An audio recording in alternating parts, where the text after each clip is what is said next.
When we think of the First World War, we often picture the mud of Passchendaele or the bloodshed of the Somme. But behind those famous battles are quieter stories. Not every soldier carried medals of gallantry. Not every man's name is etched in history books. Yet, their sacrifice was just as real. At Moeuvres British Cemetery in France, 107 men of the Great War lie at rest. Among them, 3 stories that remind us of youth cut short, families left grieving, and men who gave their all in those final months of 1918. This is their story. William Poynter was born in Glasgow in 1900, the son of Edward and Elizabeth Poynter. He was just 14 when war broke out. Too young to serve. Perhaps he thought, like so many, that the war would be over long before he could reach the front. But it wasn't. By 1918, William had joined the 7th Battalion, Highland Light Infantry. On the 27th of September that year, their battalion advanced towards the Canal du Nord. At 5:20 a.m, the attack began under the roar of a huge artillery barrage. Fighting was brutal. Machine guns along the Cambridgeshire road tore through the advancing troops. Yet, by late morning, the Highlanders had crossed the canal and taken their objectives. The cost was heavy, over 200 men killed, wounded or missing. Private William Poynter was among the dead. He was just 18 years old. His family chose the poignant words carved on his headstone, "He died that I might live."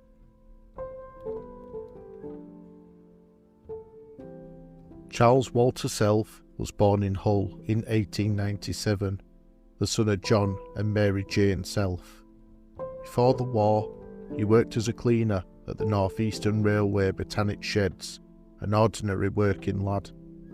When war came, he joined the 17th Pioneer Battalion, Northumberland Fusiliers. On the 27th of September 1918, the very same day William Poynter fell, Charles's battalion was at the Canal du Nord too, but their job was different. Pioneers tasked with preparing and repairing canal crossings so infantry, artillery and transport could push forward. It was dangerous work, often carried out under direct artillery and machine gun fire in full view of the enemy. That day, the battalion lost 6 men. Private Charles Walter Self was one of them. He was just 21 years old. On his grave, his parents had these words inscribed, "Till we meet again, dear son."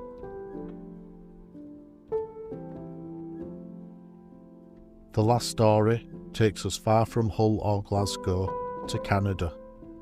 Edward Martin was born in Ely in Cambridgeshire on the 31st of March 1887. He'd already known military service in Britain, first with the Suffolk Regiment and later the Royal Garrison Artillery. But before the war, he emigrated to Canada, where he joined the 88th Regiment, Victoria Fusiliers. When war came, he left Canada with the Canadian Expeditionary Force and sailed for Europe. By 1918, he was serving with the Canadian Field Artillery anti-aircraft battery. On the 1st of October 1918, as the Canadian Corps pushed hard to seize Bussy, German aircraft harassed the front. Anti-aircraft batteries like Edward's were brought forward to protect the infantry advance. That day, Gunner Edward Martin was killed in action. He was 31 years old. A soldier who had once served Britain, then crossed the ocean to serve Canada. His life ended just 6 weeks before the guns finally fell silent. 3 men, 3 different stories. William Poynter, just 18, barely a man when his life ended on the Canal du Nord. Charles Self, a railway worker who gave his life making crossings for others to fight on. And Edward Martin, who served both Britain and Canada, only to fall so close to the end. No famous medals, no history books written about them, just 3 lives among millions. But here, in Moeuvres British Cemetery, their names endure. If this story moved you, please share your thoughts in the comments. I truly appreciate every one of you who takes the time to remember these men. It helps keep their stories alive, lest we forget.